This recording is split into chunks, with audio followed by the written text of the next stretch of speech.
I bëre një cilësim mjaft simpatik. Frikën ndaj Zotit, ju në ligjërimin tuaj fetar e promovoni këtë lloj frike. Si duhet kuptuar? Frika ndaj Zotit dallon rëndësisht nga këto lloj frika që po flasim për to.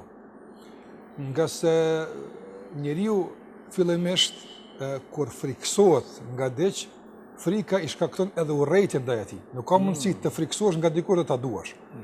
Përdërim te Zoti. Sa më tepër i friksohesh Allahut, aq më tepër e don.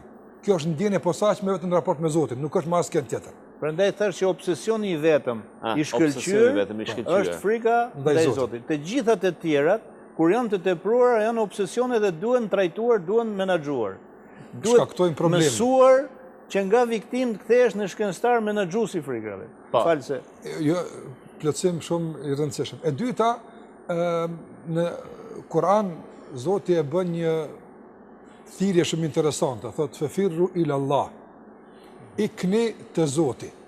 Ndërsa Muhamedi alayhi salam në disa lutjet e tij thonte o Zot, iku prej teje te ti. Do të thotë iku nga dënimi yt në shpërblimin dhe mëshirën tënde. Prandaj njeriu gjithmonë përballë çdo frike ik në drejtimin e kundërt, përveç te Zoti. Devotshmëria është thjesht një rezultat i frikës. Afrimi tek Allahu vije si pasojë e frikës.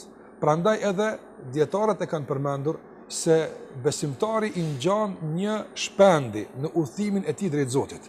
Dhe shpendi ka kokën për orientim dhe ka kraht për fluturim. Andaj thonë koka është dashuria ndaj Allahut. Ajo të orienton që kjo dashuri tjetë vetëm ka Allahu e kthyer. Ndërsa kraht janë frika dhe shpresa. Dhe nëse gjithmonë një krah është i ulur dhe tjetri është i ngritur, atëherë fluturimi nuk mund të sigurt. Por menaxhimi i drejtë, kur ta ngresh këtë krah dhe kur ta ulësh këtë, dhe të kundërtën të mundson udhtim të drejtë. Kjo është njëjtë në kësaj bote. Ndërsa kur bie fjala për botën tjetër, atëherë një krah është shpresa dhe një krah është frika ndaj Zotit të mënduar. Dhe kjo është vetëm në këtë botë. Ndërsa kur përfundon udhtimi, realisht takohemi me Zotin dhe shpresojmë ta marrim shpërblimin dhe të futemi në xhenet, atëherë në xhenet nuk ka frikë më. Do thotë në xhenet nuk ka frikë për Zotin, se s'ka arsye. Nga se Allahu i mënduar kur u premton besimtarëve shpërblimin thotë la khaufun alehim wala hum yahzanun. Për ta nuk ka frikë. Nga se frika në këtë botë e ka pas një kuptim, e ka pas një simbolik, e ka luajtur rolin e vet, të ka ruajtur nga të ndaluarat, e ka menaxhuar në mënyrë të mrekullueshme jetën tënde dhe ka marrë fund tashmë. Nuk ka kuptim t'ia kesh frikën Zotit në botën tjetër.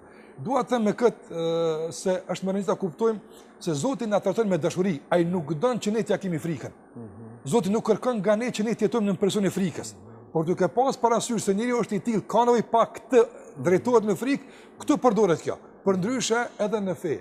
Për shembull, kur kemi të bëjmë me një mëkatar, i cili realisht është i friksuar dhe i trembur, sikur se tha profesori, nga mëkatet, këtu nuk duhet ta trembim edhe më shumë me xhenem, është tërësisht e gabuar. Ti themi është e vërtet kjo që ke frikë ti, edhe ke drejtë të kesh frikë, nga se dikush që si ti këtu punë që i ka bërë, nuk e di si e mbajnë këmbët, kjo është totalisht e gabuar. Duhet që t'ja balansojmë këtë frikë me shpresë, të themi është e vërtet që po friksohesh.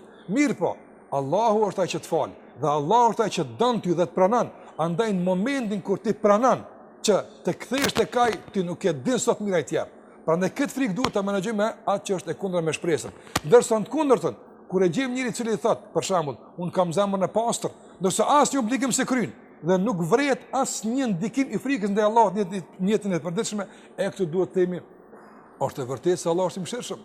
Është e vërtetë se Allah na don, mirë, Allah ka dënimin e dhimbshëm. Andaj mundohet të balancosh me kësaj dhe asaj për të orientuar drejt vetëm. Ndërsa frika thash është mjet, nuk është qëllim në fe. Synim është dashuria ndaj Allahut. Synim në fe është të besojmë drejt në Allahun duke shpesuar në mëshirën e tij.